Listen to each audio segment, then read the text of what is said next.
So we have Katherine Taylor here with us today from the University of Louisville, and you're the basic course director there? Yes, I'm in charge of approximately 35 or 40 sections of the public speaking and business and professional speaking class.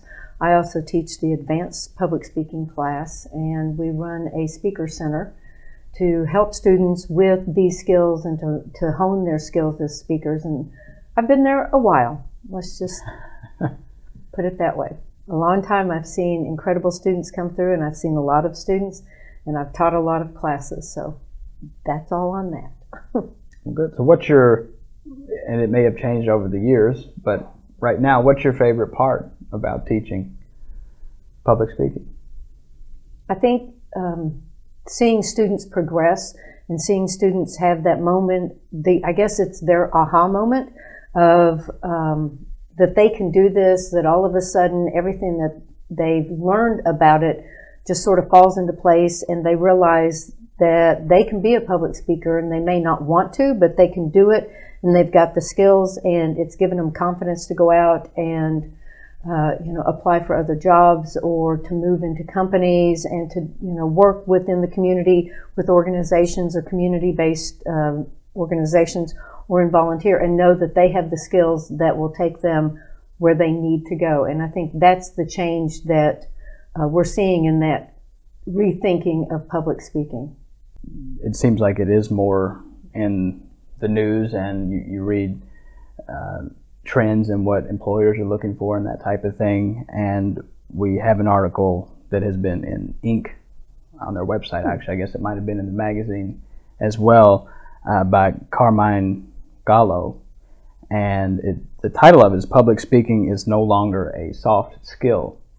And basically it says it's the key to success in any field, because if you can become a great persuader, then you have a competitive edge in this age of ideas. Absolutely. He's so right. He is so right. And it's nice to hear him verbalize that and put it into very succinct words, because the perception of it has been that it's always been, I guess he calls them a soft skill or whatever, and soft skills weren't as important as hard skills and learning how to program or learning how to do the accounting work. And yet if you can't convey your message about the accounting work or about the program that you've created or about the theater piece that you've designed, if you cannot get your message across, then what good is it to do? You have a double job, because you have to work really hard for them to see any value of the other. Where with the soft skills of public speaking, I can do that. And I'm not sure my whole point of anything is to persuade people, although that's what the article says. Yeah. So we reference back to that. But I mean, in your speeches, it could be a persuasive speech, and many types of speeches. You're persuading, whether it's an action or just to think about something the way you're thinking about it. Present information in a new way to get them to think. Right. Yes. So it may not be persuasion as, it would be in a dictionary. It's definitely moving them to change. Maybe it's as simple as, I'm persuading you to listen to me. Exactly. And hear what I'm saying. Exactly. You don't have to make a decision on it, but you should listen.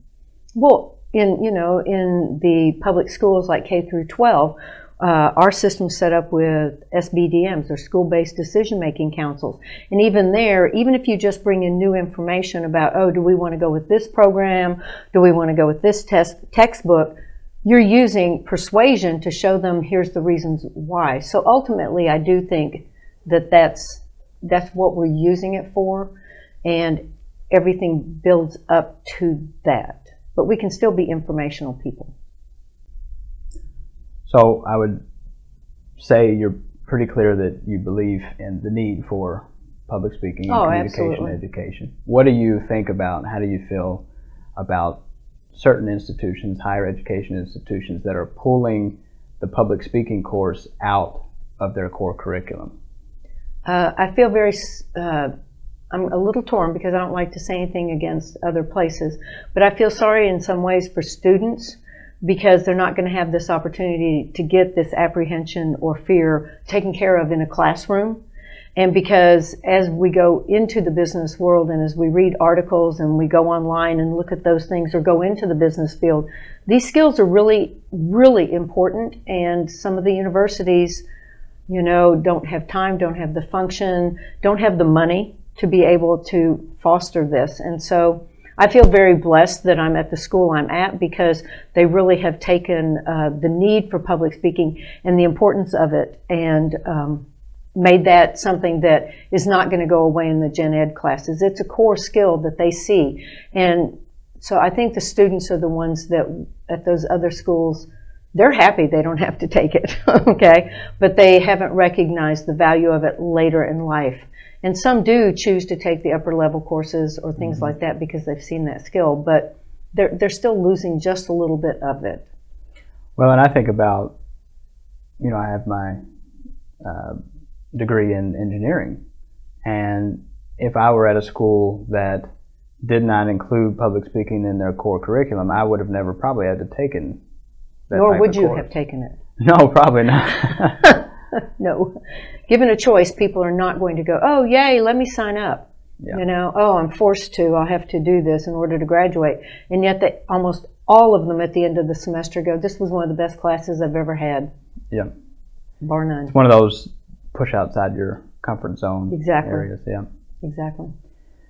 Well, and maybe that happens, like you said, in a lot of cases at different institutions because of lack of resources and the different demands they're experiencing. And some of the other things that they've tried to do, and I know that U of L offers these online public speaking courses, which when I first heard about that, it seems, how could that be? How can you take something that, to me, the main part of it was being in front of people, and then put that to where you're sitting in a room by yourself, potentially.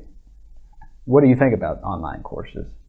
I think online courses are a part of our future, and so we have to, it's never going to go back, and it is what it is, but I think then we have to, especially as teachers and as programmers like myself, have to figure out how we can best give the student a face-to-face feel or atmosphere within the online context, because it's not going to go away. And I see some need for it, especially in business, when you're doing, you know, Skype calls or Zoom pieces. I think it's extremely important to also have that. But I personally love face-to-face. I don't think I would want to do an online course because I like the people, and I feel like when you have a person, an audience sitting there with you, the feedback you get is huge. Right. So I think we have to recognize where we are and then see how we can tweak it, make it more accessible and more interactive for students. And because of the nature of the internet now, there are so many programs that we can use in that online format. If we expand ourselves and we being the teachers, start going out and looking at all these different ways to maybe redefine public speaking. Mm-hmm. And I hadn't really thought of it in the context of a changing atmosphere in the professional fields that people are in. You may need to communicate over a computer. Exactly. Where before that really wasn't feasible. Right. It was text communication over a computer, email, but video calls and that kind of thing haven't really been useful until recent years. They were too laggy and whatnot. Well, and part of one of the biggest pieces about communication or public speaking is the transactional nature, which is that it's simultaneous. And some of these programs, these computer programs, allow for that now. So it does redefine those pieces, you know. And so maybe what we do is, instead of calling it public speaking, we take the public out of it and just call it speaking skills or some other title that, you know, because my perception when I see public speaking is I'm going to be having live people right there with me. Like a TED Talk. Yes, exactly, exactly. And so maybe we need to, as we revolutionize some of this, we have to revolutionize how we think about it and how we perceive it. So do you think, whether they're having an online class or in-person course, public speaking, communication, business communication, are students being prepared And maybe it's obviously not going to be the same across the board at every school, but do you feel like the way that you're teaching or students coming out prepared for the professional world? The way I teach it? Yeah. Yeah, absolutely. Yeah. No brainer on that one. I think that if we at any university or any school, whether it's K through 12, or a community college or private school or a public university, if we even get them some of the knowledge about public speaking and the skills and the tools to do it, then we are moving them towards that. I'd love more time. Yeah. I'd love more time with the students and to be able to feel like once, we have them for 15 weeks in our class. And so the first part of that in the basic course is we give them the skills and then we have them do them. Mm-hmm. And I would love to have time that it was a 2 semester that we give them the skills and then we give them all these different settings to practice those or apply those skills. Mm-hmm. And so it would be time. We have 15 weeks, we're confined by that. And so what we give is as much as we can about here are the basics of it, mm-hmm. And what public speaking entails. Now practice it, and then we still send them out. So I would love time. So how do you think a class like the ones that you teach compares to, or does it compare to maybe a co-op or a real actual world experience while you're in school?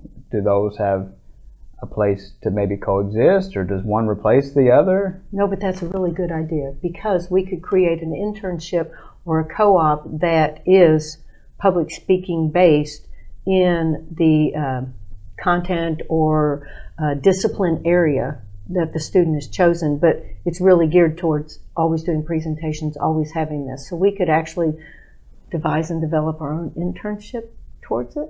Yeah. Kind of new thoughts. Yeah, I mean, with students, more and more people are going to college. You need a competitive advantage when you come out.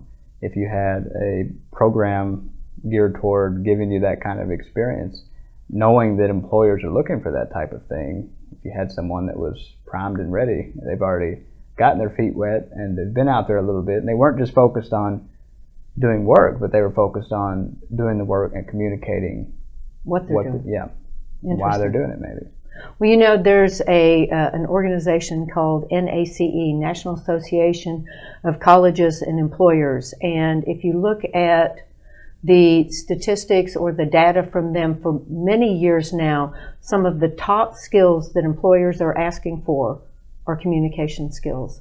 Whether it is the ability to put the messages together, which would be public speaking, the listening skills, the interpersonal skills, but mostly the public speaking aspects of it. And that's what employers are really focusing on, that they want their incoming employees to have.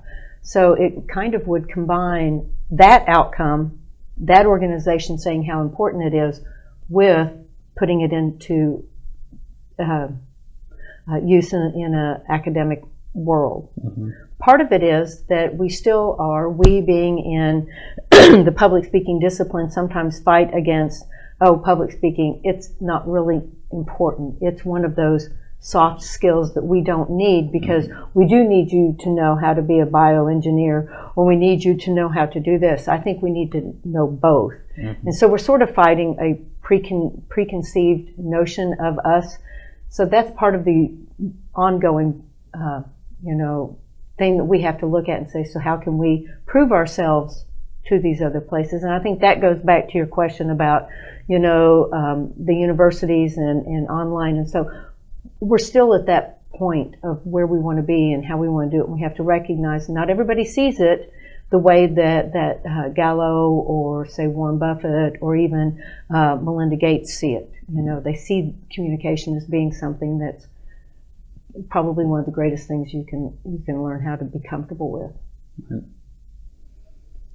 Well, I think that's probably a pretty good place to wrap it up. We can't sum it up any better than that. Yeah. I think we'll continue this. That would be good. Yes, I think because it is ever changing. Yeah. Thank you.